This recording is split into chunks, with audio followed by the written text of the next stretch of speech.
Hello and welcome to the Large and Unnecessary First Player Token podcast. This is episode 112. My name is Chris. I'm Euan. I'm David. Hello, people. Yeah. Where the hell have I been? I don't think I've recorded an episode for about 5 weeks or something now. It feels like that. It feels like it's like an on-off sort of. There's been a lot of time spent in Dave's Emporium. Yeah, Dave's. Was it actually Dave's Emporium or was it Dave's accommodation? I just like to think of it as an Emporium. It is an Emporium of sorts. I've heard there was a lot of cake. I mean, I know he lives there, but it's also kind of an Emporium. There was a lot of cake. I think people might have picked up on that. Is that why You Pawel? don't say. Is that why Pawel isn't here? Yeah. Because we're no longer in Dave's Emporium with all the cake. God, he is a greedy bastard, isn't he? Also, he ate a toothpick, so he's, Did he actually eat a toothpick? he might have done. I could see him doing that. Anyway, aye, sorry for my absence. Oh, it's good to have you back. Thanks very much. Yeah, running the proceedings. Dave, you did a grand job at running things, I have to say. Thank you very much. I think that you were just a kind of natural leader in that trio. No offence, Euan, but Well, I think Dave just had a few wacky things that he wanted to do as well. I think he did. Thanks very much for playing with my voice again. I always appreciate these things. Anyway, we're here to talk about board games this week, because we've not done that in a while. Yep. Feels like we haven't played a board game in a while. Well, we just finished playing 2 of them. What are you talking about? I'm talking about myself, a couple of hours ago. Right, well. But a few weeks ago, we played something which I picked up just on a whim. I don't know what possessed me. Probably it was because I was playing too much Red Dead Redemption at the time. But we picked up Western Legends, which is a very sandboxy game. And this is like Zaya, but in the Wild West. Would you It agree? does remind me a lot of Zaya, just the playing of it, the style of game that it is. Yep, just totally sandboxy. Everybody takes control of a Wild West actual person. So you've got Jesse James and Wild Bill Hickok. Aye. Who else? There's quite a few people. Doc Holliday. Doc Holliday, that's it. Yeah. Kit Carson. Wyatt Earp, I think. Kit Carson, that's who I was. Yeah, Kit Carson. Calamity Jane's in there as well. Yeah, she is. So yeah, all these people that actually existed in the Wild West, you can take control of one of these. And you're just punting around in an area of the Wild West. There's a couple of towns and places you can go and mine and stuff like that. Just doing whatever you like. You can earn money in various ways, but there's the whole point of the game is that you're trying to earn some sort of like fame points would be the way to do it. It's kind of similar to what they have in Zaya. Yeah. Like sort of legend points that you're picking up for doing various things. What's interesting about this game, I found, is the way that everything's done with a deck of cards. And it's a 52 card deck, which is actually a playing card deck, which I really liked, because you could just use these cards in this game to just, play actual playing card games with. But they all have like different things written on them on top of the 2 of diamonds, or, your king of jacks, king of spades and all that. So pretty much like a lot of the things that you do in this game will come down to you playing these cards, and that includes fighting other people, because that's one of the things you can do. So I think that's it's an interesting mechanic, and I quite enjoyed that. I think it really fit in with the theme of the game. Yeah, and it all nicely ties together, like you say. Those cards they do everything. Yeah. But they have multiple different uses, but there's no, it doesn't require you to break down stuff on the cards. It's just there. It's there. The game's it's quite easy to play. Yeah. The game it's got a cheat sheet in it that pretty much explains to you everything that you need to do. I mean, the only really sort of complications come with like when you actually do fight people and actually what the outcome of that is and who gets what, and if you end up being arrested because there's a sheriff kicking about the place, you can end up shooting you in the back if you're a bad player. Because, like I say, one of the things you can do, you can be bad, you can be good. Yeah. And we played as 3 players, is that right? There's 3 of us. Me, you, and Ian. So. Our old pal Ian. And you 2 guys were going for the goody route, I believe. You were trying to become just like... It was the martial route. Yeah, the martial route, that's what it was. And I was playing Kit Carson. I was playing a sort of slow game where I decided, like, I'm just going to go and mine some gold for a bit and then do this and then do that. And then I just decided to start shooting people. I think I robbed Ian was the first thing I did. So I went the rogue route. I went the bandit route. It can be quite lucrative, I suppose. It's the risk reward of banditry. It's interesting the way it works because you're more likely to get better stuff instantly by being a bandit, I believe. Mm-hmm. But if you go the martial route, you are better rewarded at the end of the game for that. Yeah, you pick up fame points at the end of the game for being higher up on the martial track, and you'll get things as you go up. There are a couple of there's like a couple of fame point pickups on the martial track, but there's a lot more if you go sort of bandit wise. It's because it's a little track thing. I think every 3 spaces you move up on the bandit track, you're actually gaining fame points every turn. Yeah, by doing that. But like you say, the martial track, it's more just at the end of the game you'll get a chunk. Yeah. So, going bandit early in the game can really, give you a lot of benefits if you can stay the hell away from everybody else, because people are really going to want to come after you if you do that. Yeah. Well, it works quite. I mean, it's really like thematically strong. How people in the Wild West, all these figures that you hear about, they did kind of go from one thing to another. They might have been working for the law in one town and then gone off and like robbed a bank somewhere else, or been cattle rustling in between, or doing like honest jobs, mining. They do a bit of everything, and it really, you get that feel for the game and for that history of it. So like some of the things you can do in the game, you can go to a ranch and you can get some cattle, and it's up to you what you do with the cattle after that. You can, go and just take them off to the train station, cart them off and get some points and possible money or whatever for that. Or you can go and take them to a rival cattle ranch and just rustle them, and just, here you go, you have this rival ranch's cattle. And the little cattle tokens have things written on the back, so you get rewarded, like a random reward pretty much for doing whatever it is that you've decided to do with the cattle, but you might also become wanted as well, just stuff like that. There's a general store, you can go there and buy upgrades, you can buy weapons. I like the wee upgrade system that the game has, so you can buy like a normal pistol, for example, a revolver, but then if you upgrade it, it gets a name. So you've got a named pistol, or you can get with the shotguns and the rifles.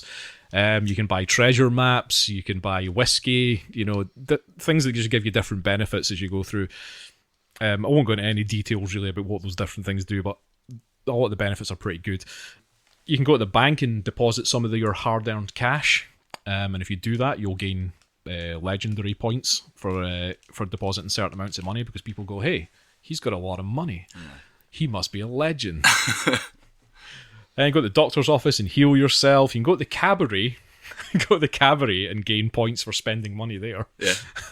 Why you would do that, I don't know. I think I did a big chunk of that. I think I spent I ended up earning quite a lot of money, and I was like, rather than go to the bank, I just spent it all in the cabaret and just got loads of fame points. Sorry, I got that wrong actually, because you go to the bank to deposit your gold nuggets from mining. Yes, you go to the cabaret to spend your money for the points. And it's actually gold nuggets, you get sort of more out of it, I think. For every gold nugget that you put in, you'll get... It works out better, put it that way. Yeah. But it's also a wee bit harder to get gold nuggets, because you have to go mining, and then people can come and shoot you and take them off you.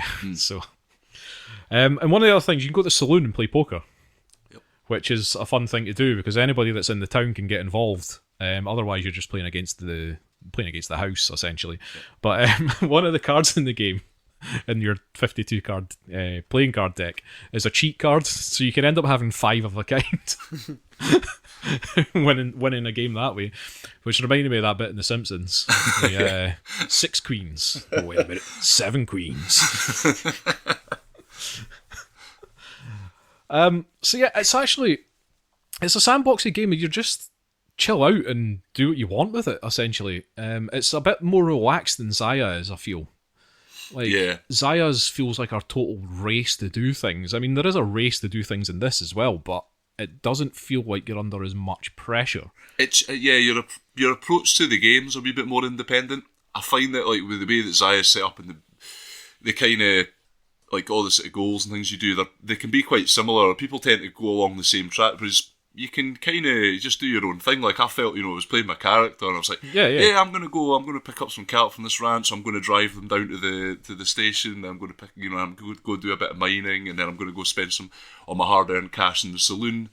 That kind of stuff. It just, it felt fun and kind of natural to do. And, I think at the time I said a lot more satisfying an experience than Zaya, I found.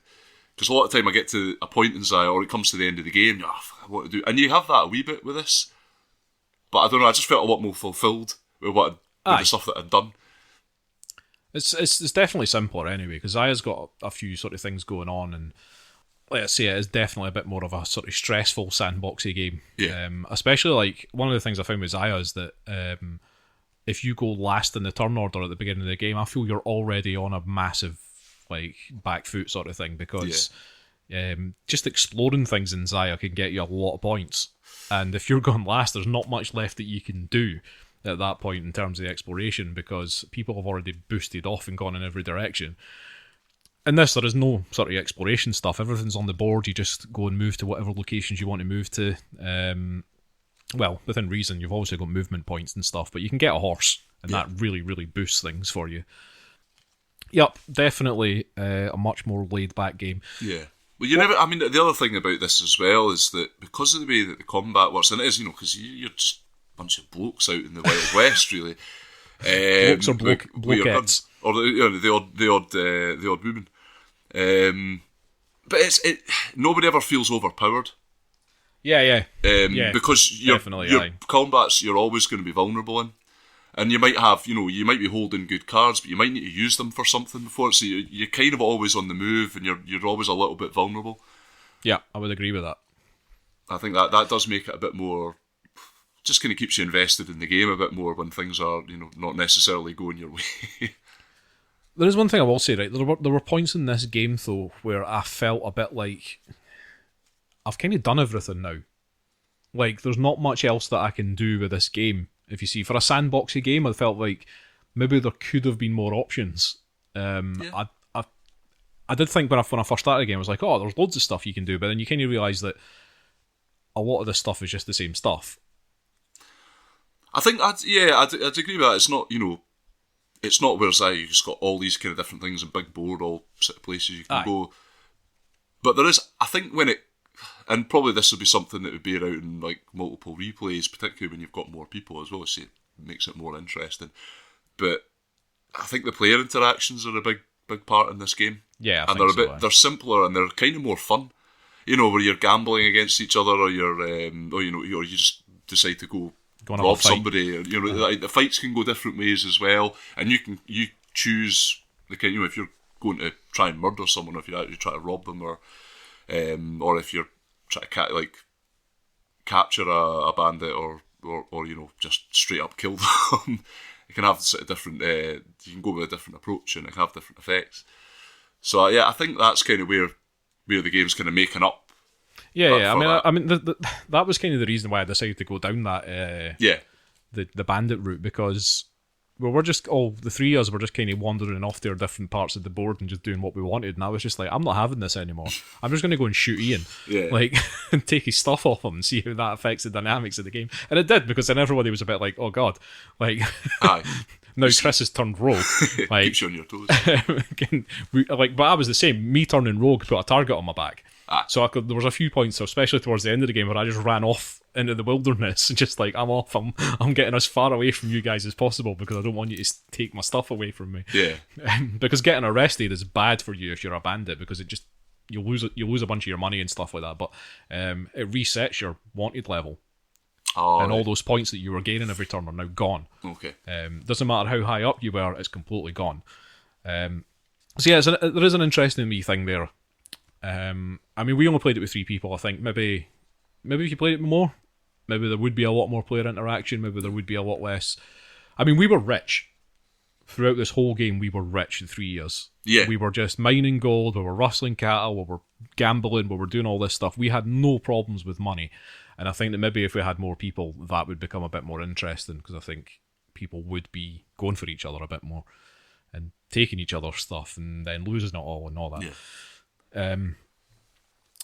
So yeah, it's like you say, it's if you liked Zaya, if you're not bothered about the Western thing, if you've been playing a load of Red Dead Redemption 2 like a lot of people have in the past few months, this could be a good game for you to settle into.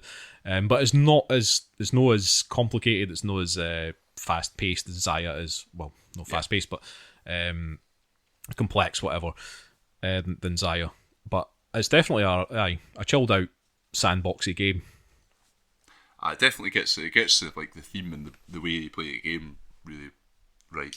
And with obviously with the Deadwood movie coming out soon as well, this has whetted my appetite. All right. Well, I don't think there's much else to say about Western Legends because that's what it is. Yeah. Wait, there is. Oh, there is. Okay, Dave's going to go. Dave wants to talk about the cards. Oh, No, I was just looking at the the names for all the upgraded versions of the cards. Although go for it. Not everything gets a name though. Like when you upgrade, you can't upgrade your hat. No, you can't upgrade your hat, I'm afraid. Your hat doesn't get a name. That's Hats never really get legendary status in westerns. That have I don't know. maybe the odd character has a memorable hat. No, but I just observed that you have one of the mules is called Hambone, which I just rather like. Hambo. Well, if you're a fan of the regular show, that's quite amusing. Was that it? You just wanted to mention Hambone? Hambone. Okay, fair Yeah, enough. no, and I'm kind of sad I didn't get to play this game. I'm sure I would have enjoyed it. Yeah, I think you would have. Yeah, but sadly I was not available. I think you're right about... Yeah, because there would be more people as well. It's interesting because I know it's one of these games where... Do you think to an extent it relies on self-balancing? Sort of people have to go for... the leader to... Or, if there's one person who's like running rampant. Yeah, you do. Yeah. It does require... I think all sandboxy games require that, though. Yeah. Definitely Xayah needs that kind of thing, because in Xayah, there is that almost winning strategy of just finding the shortest trade route and going for it. Yeah. And if nobody stops a person from doing that, they will easily win the game by a mile. It's the same in this. If somebody's just constantly... Because I was just constantly going mining and bringing it all back to the town and then just trading it all in for points. Yeah, so if somebody's doing that, other people have to observe that and say, well, look at all this money that's like floating between the mine and the bank. We need to get in on that action. Yeah, that's what it would definitely encourage you to try and be a bandit for a bit and just go and rob everybody. Yeah. Big dice as well. Yeah, it's got some nice big chunky dice, but you only use those for the mining part. Really? Yeah. That's all that's for. It's just to see whether you get gold nuggets or money. Wow. Or nothing. Or nothing at all. I got very lucky with those dice. I seem to remember right at the start of the game, I was like, nuggets galore! You're like, yee! I was clicking my heels together. Did a little hoedown. The little flap on your dungarees kind of Right. Okay, well, that's Western Legends. That's by Kolossal Games. It's designed by Hervé Lemaitre, I think is how you pronounce his name. Hervé Lemaitre. Yeah, probably Hervé. Yeah, he does have an accent. Oh. All right, moving on. Dave, Hiya. what have you acquired? I have recently acquired via Kickstarter Microbrew by One Elephant Games, and this is a game that I picked up on when we were at Tabletop Scotland last year, because I believe that was when they launched the Kickstarter for it on that very day. So I put an order in for it, and it arrived. It's a couple of weeks ago now, and Chris and I had a game of it. I played a little bit solo as well. Microbrew is a 2-player worker placement game, and it comes in a mint tin. I suppose we should probably mention that first, because that's probably the first thing you're going to notice about it. Is that I think that's the most important thing about it. Yeah, it's micro in it is tiny. A literal sense. It's like a tobacco tin. Yeah, it's like a tobacco tin. Or an fisherman's friend tin. Yeah, I think that's what they're meant to be, like Altoids and mints and things like that. But there, I think it's fair to say there's a lot in this tin. I mean, physically, They've stuffed it. It's pretty tightly packed, but there's a lot of game, a surprising amount of game going on in there as well. And I mean, what you do, it's about brewing beer, as you might guess, and the object of the game is your two brewers at I can't remember what they call I think it's called the Tiny Tin Brewery or something. I can't remember. If not, it should be. And the brewmaster has challenged you to a brew-off, and the two of you are going to compete to see who can gain the most loyal customers, which you do by brewing the kind of beer that they like and then serving it to them. It's done through a process of worker placement. I mean, we're not going to go into every every aspect, every action you can take. There's a surprising number of them. Yeah, I was like sitting listening to you explaining the rules for this, and I was like, wait, there's more. Yeah, there's more stuff. Yep. In this tiny box, there's even more. But yeah, there's a couple of things that are interesting about it. I mean, maybe the first thing to mention is that there's an interesting nuance in the worker placement mechanic in that you're able to bump the other player's worker off the space to take that action, and they get that worker back, and they are then able to place it. Have you guys seen that in any other games? It's like... I have done, but I can't think off the top of my head what games they are. But yeah, I have seen that kind of worker placement done before. It's not classic worker placement, but yeah, I've seen it. Yeah, it's interesting because it can lead to... Because normally you play a round, once everyone's placed all their workers, the round ends and there's various housekeeping and so on that takes place. But in this one, rounds can go on an indeterminate length to an extent. And that becomes quite interesting towards the end of the game. There's definitely a strategic element to deciding whether you should bump another player's worker off the space, because you have to think about, obviously you're getting a benefit, but you have to think about the potential benefits that they might gain from it. It is a bit weird that there's nothing to stop you doing it forever, but yeah, it's like... that is a strange thing, because you could end up in a permanent loop. Yeah, I mean, it's not in either player's interest to do that. No, of course it's not, but you could end up in a permanent loop. Yeah, I mean, it would be a dumb thing to do, but, you know, you try and eke out an advantage. Again, self-policing. Yes. But another interesting thing about it is, I would say, is this little puzzle with the malts. Because one of your main component in your side of the brewery is the copper, and in that is the mash, which is made up of 3 different colours of malt. There's like light coloured malt, amber, and a dark one. And like, how would you describe it, Euan? It's a sort of grid, I guess, that you place them on. 4x4. Yeah, it's all right. Okay. Yeah, it's like a 4x4 grid, I guess. Yeah. And there's lines interconnecting them, and the malts are like little coloured wooden hexagons that you place on the spaces. But one of the actions you can take, because you draw them at random from the tin and just fill up your copper, and what you want to do is get certain vertical lines to have a certain combination of malt that match up the beers that you're trying to brew, because each beer has four malts on it. Like a wheat beer would probably have the 4 lightest on it, and then there's like the regular stout, which will have the 4 darkest, and then there's various combinations of those for the beers in between. So because they're placed there randomly, you need to rearrange them through this brewing process, which is one of the actions you can take, and that allows you to choose one of the malts and move it, but they move in a sort of weight-based way. So like, I don't know how to describe it, but heavier. Right. A heavier malt has to replace. It can only go downwards and replace a lighter one. Yeah.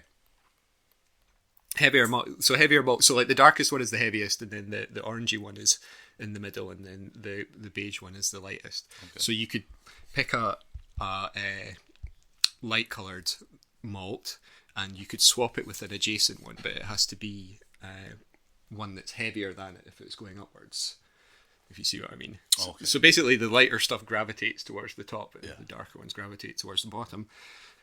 You can continue moving it if there's a valid... Once you've chosen your malt to move, if there's another valid move to make with it, another valid swap, you can keep going if you want. Right. So you can do quite an elaborate move.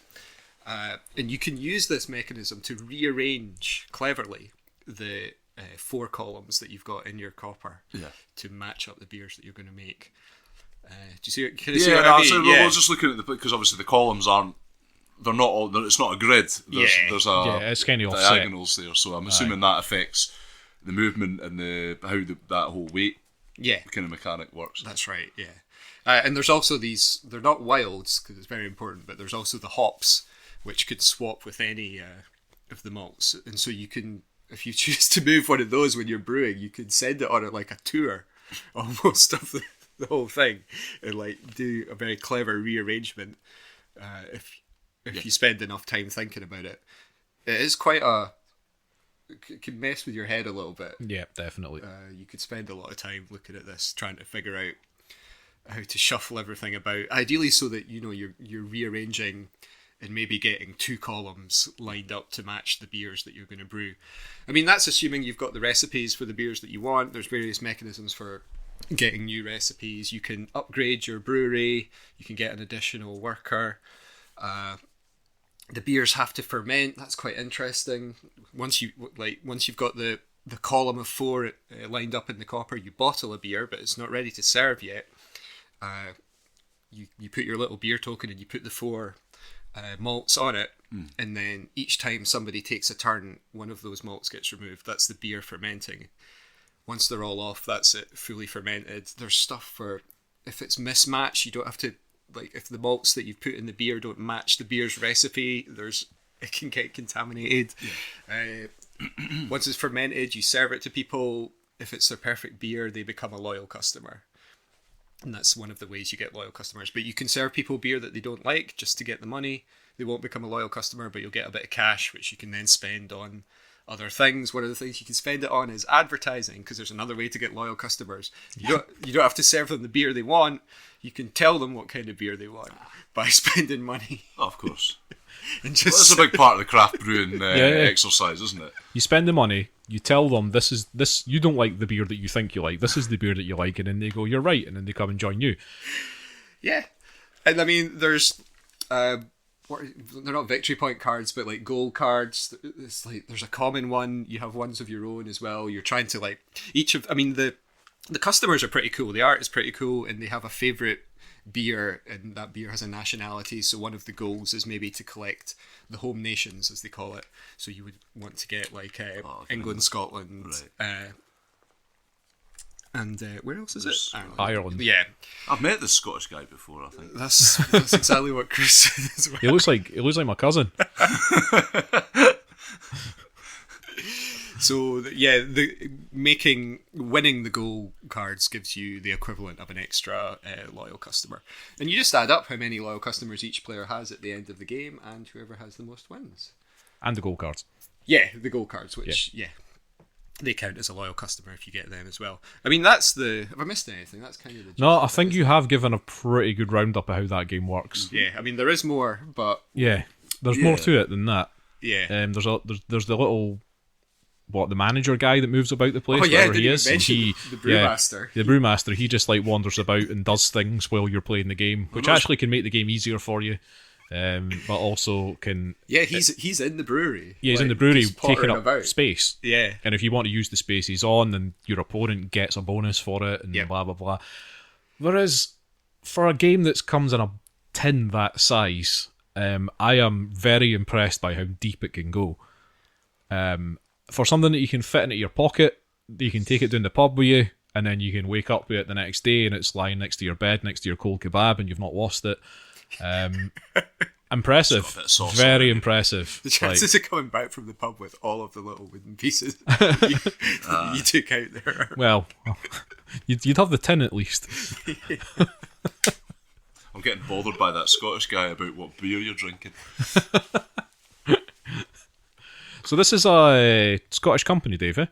Yeah, One Free Elephant, they're called. I mean, as I said, that's how I sort of got onto this game. Yeah. And they do have a couple of other games, but I think this one has done really well. I mean, through the Kickstarter, the production values of it are pretty high. Like, the tin itself is pretty magnificent, I would say, in terms of the printing on it. It's rather impressive. The art's amazing. It's a good game. I'm going to point out as well that they are going by the art on those cards. I don't think any of those customer cards are people that back the Kickstarter. Yeah, and that's always a bonus. That's a bonus. That's a bonus. That gets top marks from the unnecessary first player token. Yeah, and I mean, there are solo rules for it. I had a wee shot of the solo game. I mean, which is pretty. I mean, the solo game took a long time, I would say. Aye. For for what it was, but it was there, and if you happen to have 2 copies of it, you can play 3 or 4 player as well, should you desire to. Nice. So these things are all there in it as bonuses. There's not, there's not too much to criticise about it. I mean, it's a little bit fiddly.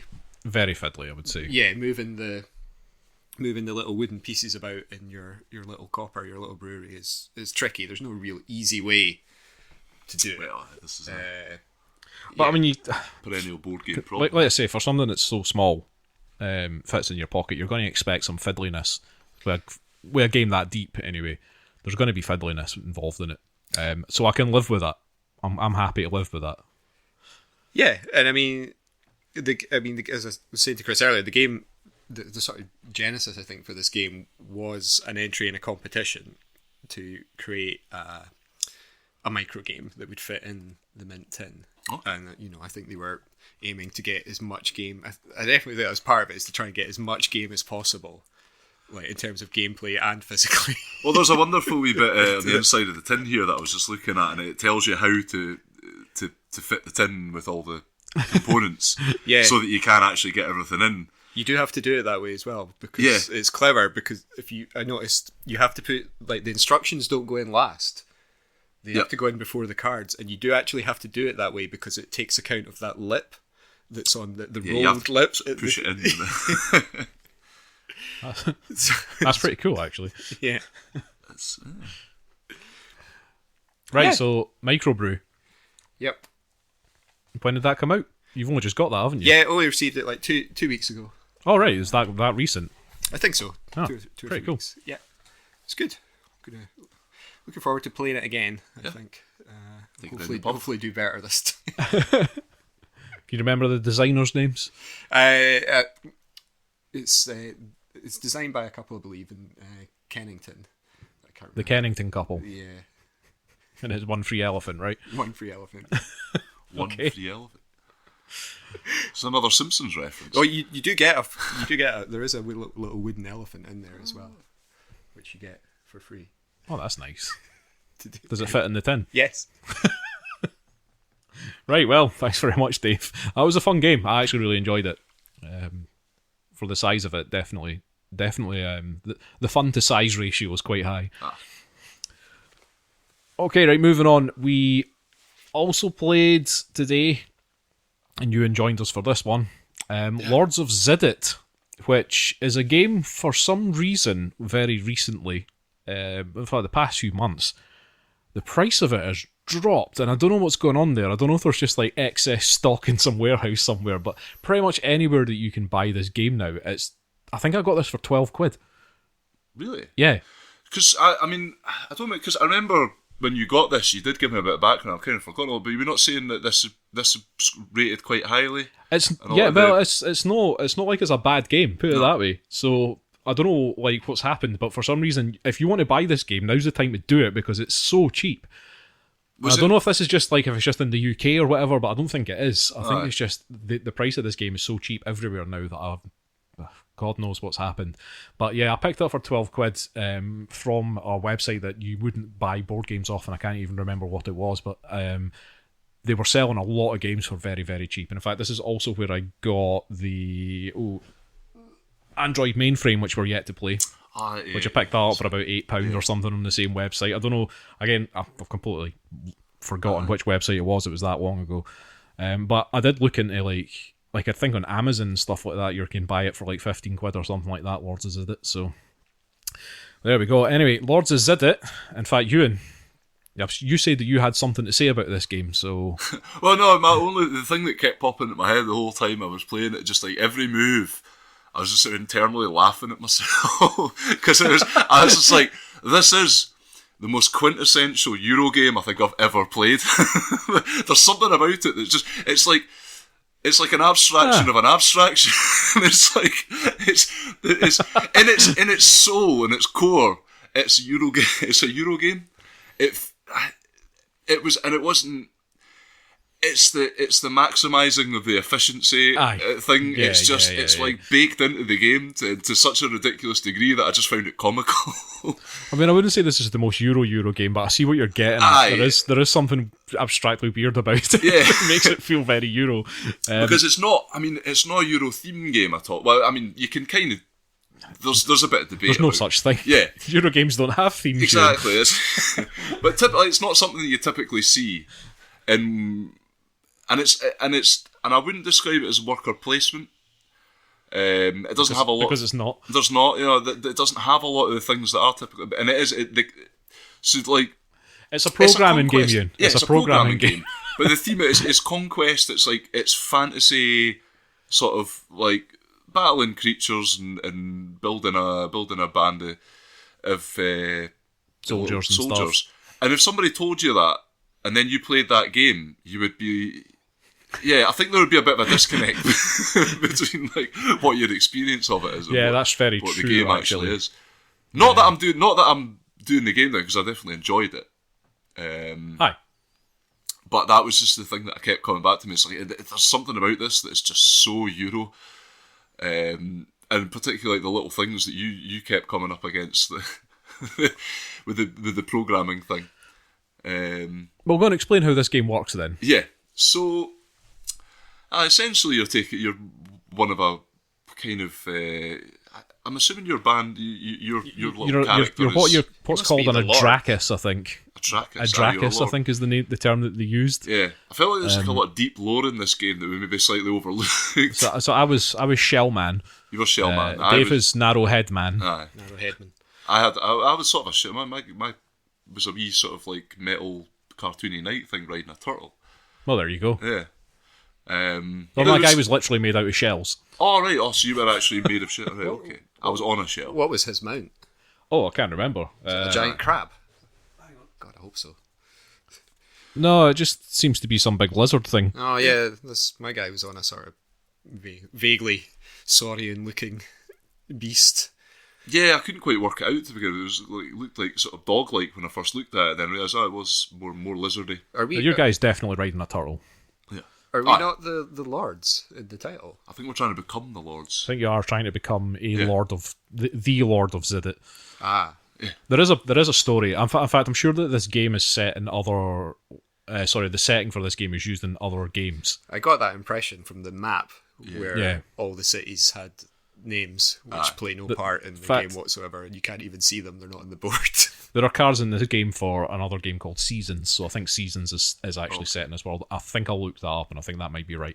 If I'm wrong, please tell me. But well, I mean, that's the thing. When you play it, even if like you're not paying all that much attention, it does seem to be quite a deep lore, and the art's beautiful for it as well. So there's the art's excellent. Yeah, there's enough kind of hooky. And in fact, in general, the bits in this box, considering the price I paid for it, there's a lot of bits in this box, and they're good quality. Yeah.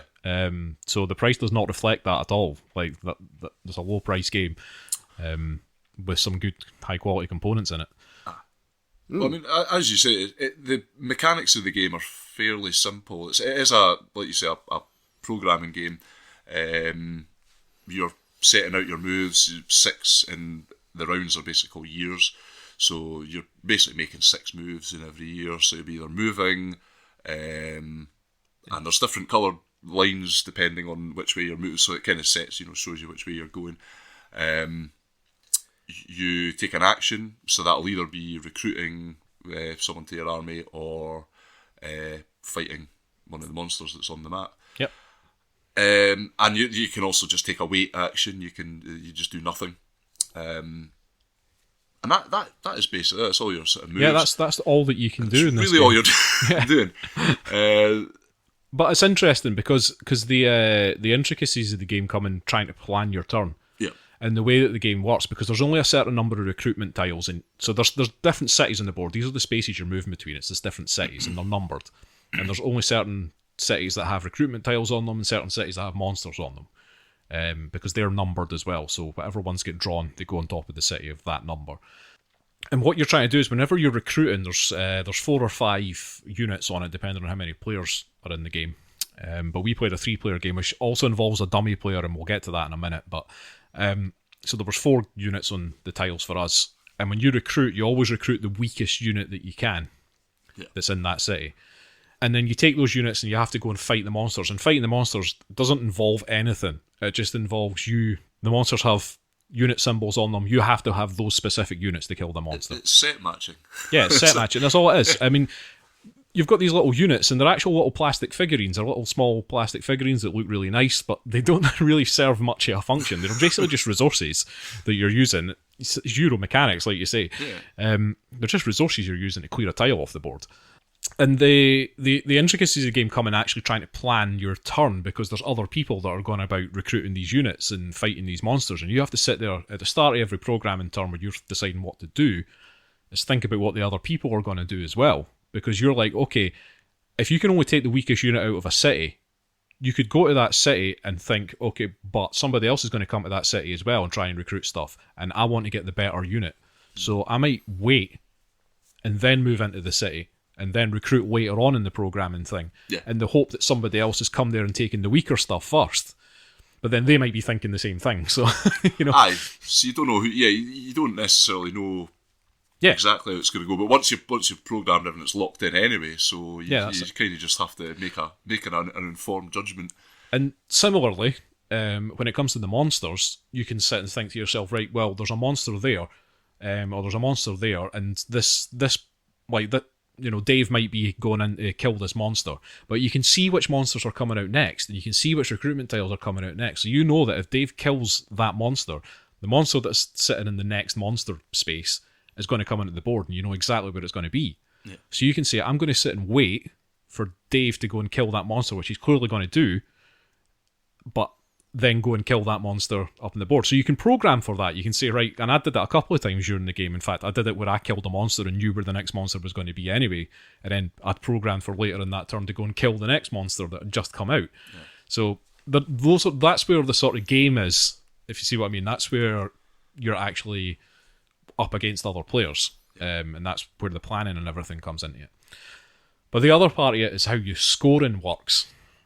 So every time you kill a monster, you get to choose 2 of 3 rewards. So there's only 3 things that you basically get scored on in the game, and the scoring system at the end of the game is weird, but it kind of works. It's quite fun, I suppose, but can also be very frustrating. So the scoring thing is that you can either when you kill a monster, you can either take money, and it's dependent on the monster that you kill. They have symbols on their thing that tell you like how much money you'd get. Or you can take Bard reputation tokens, and you can place those in certain sectors on the board. Or you can build mage tower stories, so just like building a little mage tower thing, and there are specific spaces on the boards next to the cities where you can build these mage towers, and there can only be one mage tower of one colour basically. Nobody else can build in that space if you do. And it's kind of weird because it all builds up to the very end of game scoring, where you just randomly decided at the start of the game which thing you score first. So it could be, so in our example, it was money. And it's whoever has the most money goes to the top of this little Hall of Fame thing, and then whoever's got second most goes next, whoever's got the third most goes next.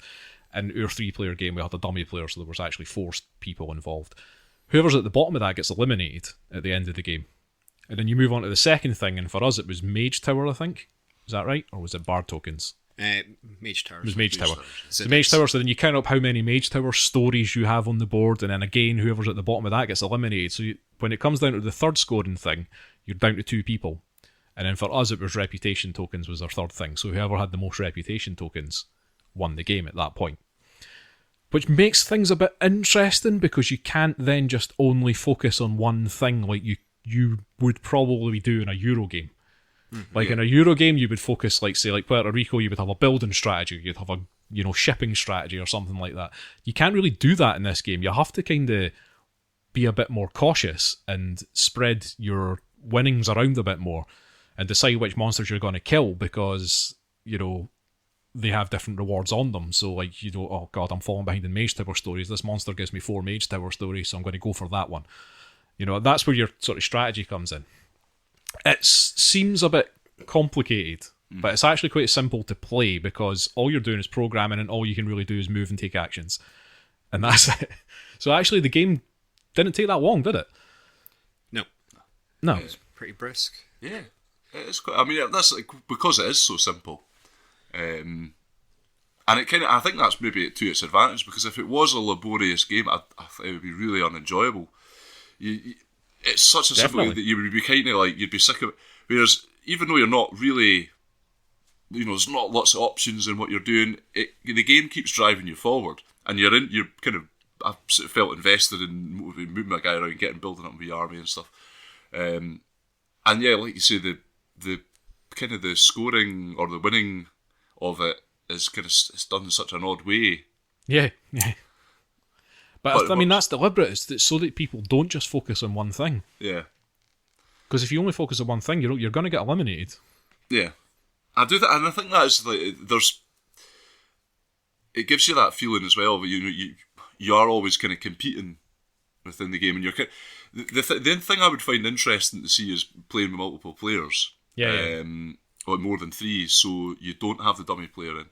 Because I think the dummy player actually changed the game quite a lot in terms of there's certain things like you can't see how much money people have got. Yeah. I think this is an important thing as well. There is at least one hidden influence bard token. Thing. So again, that obscures things. There's a few wee things that you're really not sure what everybody's position is as you go through the game. So you're always measuring it. I found myself anyway measuring it against where the dummy player was. Yes, and that gave me something to work against. I think as soon as you take that out, it's almost like up for you've got no idea what you're going for really. I mean, obviously, the game. Because of the way that how you have to win the game, you do have to focus on everything. You know that from the start, but you don't have that thing where you're kind of gauging against other people's achievements. The only thing you can see, the only sort of information that you have about the other players is really the mage stories, the towers things, the mage tower story things. And like I say, the reputation thing you can kind of see because every region on the board has its own reputation space. And you can see where other people are, except that middle sector where it's in a little sort of hidden box thing. I can't remember what they called it, but basically you posted your reputation tokens in there if you wanted that. Take that, and it was worth a lot of points at the end of the game. Well, a lot worth of reputation points anyway at the end of the game if you had the most, because that's an area control thing. The reputation tokens. It's not about how many tokens you have. It's more how many tokens you have compared to each other player in each region. Yeah. And because money was a completely hidden thing. Like, nobody was allowed to see how much money each other person had. That was, yeah. But I think, it's like I said at the time, I think that's definitely a deliberate thing where they're just trying to...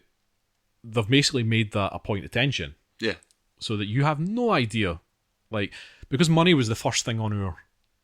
because, like I say, it's randomly decided in what order you do these things and the scoring at the end of the game. Because money was the first one, we were all paranoid about the money. Yeah. Like, I was totally paranoid about it. Like, I was just like, oh god!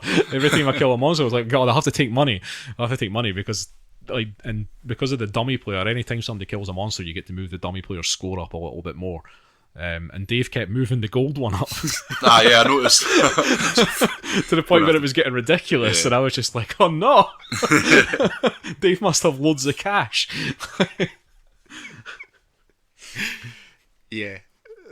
But I mean, you're only eliminating one player by doing that. But I just thought it would be really funny if the dummy player eliminated somebody in the first the first tier. But the dummy player is set up to actually really challenge you. Oh yeah. Because it starts high enough on the track that, and you don't have anything that, like, the dummy player could quite easily beat you on a couple of things if you're not careful. The thing is, I don't think by the end of the game, I don't think the dummy player beat any of us on any of the things. No. I think he drew maybe with the mage towers and that was it. Ah, right. Yeah. Actually, yeah, I think... But, I mean, dummy players, they get a hard time. Dummy players get a hard time from, like, board gamers. A lot of people say, you know, if you're going to play a game with a dummy player, if you're going to create a game, design a game that's going to need a dummy player for like 2 players or 3 players or something like that, just don't make the game have 2 or 3 players. Just make it a 4-player game. I can understand why designers don't do that. Mm-hmm. And actually, I don't think the dummy player in this game is particularly a bad thing. No, I mean... It's one of the better dummy player things I've seen. Yeah. Dummy player mechanics, anyway. Because it just adds a bit of tension into a 3-player game, I suppose. But I think, yeah, if it's like you say, if you remove that dummy player, and make it a 4 or 5 player game, it's going to be a different dynamic. Yeah. I mean, I can't remember. Do you get to see what rewards people take? Like, are they supposed to declare? Yeah, I think they have to declare what they're taking. Yeah. Which you would be able to see anyway. You'd know if they were building mage towers. You'd know if they were putting reputation points on the board. But I mean, I suppose you could just try and keep track of how much gold each person's taken, but people don't do that generally. No, I mean that's not quite in the spirit of the game, perhaps. Indeed. But yeah, I like that. It's cool that they've got 3, that they're different. The 3 victory points, if you like, the 3 trackers. It's nice that they're not just numbers. Yeah, it's an interesting mechanic, that, because we've played a few games where they have had like 3 tracks for things, but I've never seen a game use it in that way. No. And they've definitely made it interesting, and I do like the scoring system being quite cruel, and it's yeah. I suppose it is a bit cruel. Well, it stops people quibbling over minor points, I think, as well. It kind of is just like, right, you're out. It's just like, there's no... I think the thing is, in a 4 or 5 player game, I think that first track is very important, the very first scoring track, because I think you eliminate 2 people. Yeah, presumably you'd have to... You have to always whittle it down to 1. Aye. Or maybe it's just in the 5 player game, I can't remember. Yeah. But... that'd be cool. that again, that's very, very cruel. I mean, I think it's got the potential to be a cruel game in regards to its programming side as well. I mean, you can just get unlucky in these things. I mean, a lot of the times, you're trying to guess what the other player's going to do, but sometimes it is a guess. With a lot of players, I could see some pretty cruel situations. Yeah, definitely, me and Euan went off and tried to fight a monster that didn't exist anymore because somebody else killed it earlier in the turn. There's a lot of stuff like that goes on, but that's programming games for you. That's what they do. Yeah.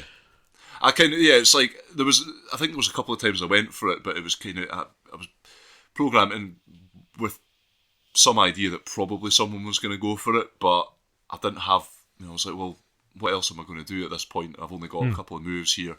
It was usually somewhere where it was a low risk to just put it in and take the chance. Oh yeah, definitely. My viewpoint on it was, I could do this, somebody could get to it before me, but I've nothing better to do, so I'm doing it anyway. Yeah. I mean, and some things it paid off, some things didn't. But right, I have to say, for a £12 game, it's excellent. Yeah. I mean, certainly the price, that really does... it was worth every penny. And it's got that cool just matching and thing, like matching and collecting thing. Yeah. Like, because you collect the little coloured dudes. Yeah. You recruit them and then you match them up with a monster, and that's how you get your rewards. And that's always kind of satisfying.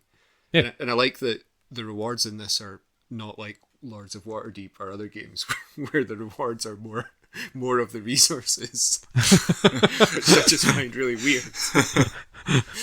It's in this you get points, which somehow is better than just getting. I always found that really. It was just so strange in Lords of Waterdeep where you had like 3 different warriors and you'd go and do a quest and then you'd be rewarded with more warriors just of a different colour. Yes. So yeah, there's just something for me. There's always just something very satisfying about collecting colours and claiming things. And it's just got that whole planning thing. It's not just planning your turn of 6 actions. It's further ahead than that. You are always thinking a little bit ahead of like whatever the current round is. Because there's certain things that are going to be there. So, well, should I go roughly in this direction? Do I want to end up in this, like, closer to something for the next turn? Yeah, you can see what's coming out. You can see where the other players are. And you can do a bit of planning, but it's not like so crazy and labyrinthine that you're spending forever or it doesn't make your head hurt. It's like relatively straightforward. You can see what's coming out. You can see where it's going to be in the board, and you're like, oh, I'll go do this, I'll do that, and then I'll probably head off in that direction because that's probably going to be the area of the board that's going to be good for me in the future. Yeah. That's about the extent of it. And just feel a bit looser. Yeah, well, it's something everyone can do as well, so this game's a bit more accessible than I suppose some other games. Depending on who you're playing it with, it could turn into a real brain burner if you're playing it in a particular way. Just I think the recruitment thing's the one that really gets you, because you're trying to get, if you're trying to get specific guys, that can be really difficult. That was definitely the most frustrating part. Yeah, was trying to get specific units. I ended up with like 5 or 6 fighters, the grey guys, and behind my screen at one point because I was trying to get other things, but other people would nip in or they wouldn't go where I expected them to go. but yeah, You just end up with loads of the same unit that you don't need. this is why again I kind of got that Euro feeling from it though. Is like, because I sort of found myself defaulting to what I find my tactic for a lot of those kind of games is to sort of just take the best you can get and just see what you can just do work with it. Yeah, just you can go for peak efficiency, or you just try and. Sometimes it is best to just take what you can, Yeah, and then see what monsters pop up. Right. Anyway, we're gonna have to wrap up there. Yeah, Lords of Xidit, I definitely enjoyed this. Mm-hmm. It was definitely worth the price I paid for it. Well, for 12 quid, I can't not to be sniffed at. Well, for you, it was free. Exactly. I'll be playing it all the time. I mean, it looks beautiful. All the pieces are lovely. Yeah, artwork's amazing. Or the wee stacking mage towers and the soldier pieces are lovely. Yeah, it was good. Right, cool. So that's Lords of Xidit. That is designed by Reggie Bonassé, who I believe designed something else that we played quite recently, and it's just completely escaped me. But yeah, that is by Libellud. Right, well, that's episode 112.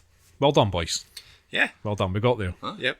That was a good a good first day back. Back in the office. Back in the office. It feels like a long time since I've done this. Right. So we will give out all our internet stuff. If you want to email us, if you want to ask us any questions or anything like that, give us any feedback, you can do so at firstplayertoken@gmail.com. That's FIRST player token. You can find us on all the social media stuff, or most of them at least. You can also find us on things like YouTube. We have PSN community. We have a Discord, which is discord.me/firstplayertoken. We have a Twitch. Now, everything is FIRST player token, the exceptions being Twitter and Twitch, which are 1ST player token. Well, that's once F player token if you don't understand by now. Thank you very much, Euan. And we are part of the Podnose Network, The UK's leading entertainment podcast network. Are you trying to feature anything this week, Euan? I actually wanted to point out, because there's a podcast that popped up there a few months ago, and I completely neglected to mention at the start of it. My Classic Album with Mike Norris. Oh yeah, I saw that one. One of the newer ones. It's a music-themed podcast. So get that checked out, along with all the other lovely podcasts on there. Yep, so you can go to podnose.com if you want to check out the network of podcasts that we are a part of. Okay, we'll be back, hopefully next week, with a video games episode, and we'll drag Pawel in here to talk about God knows what. I'm sure it'll be very exciting, and he'll be very excited about the world or something like that. But until then, thanks for listening. Bye. Bye. Bye.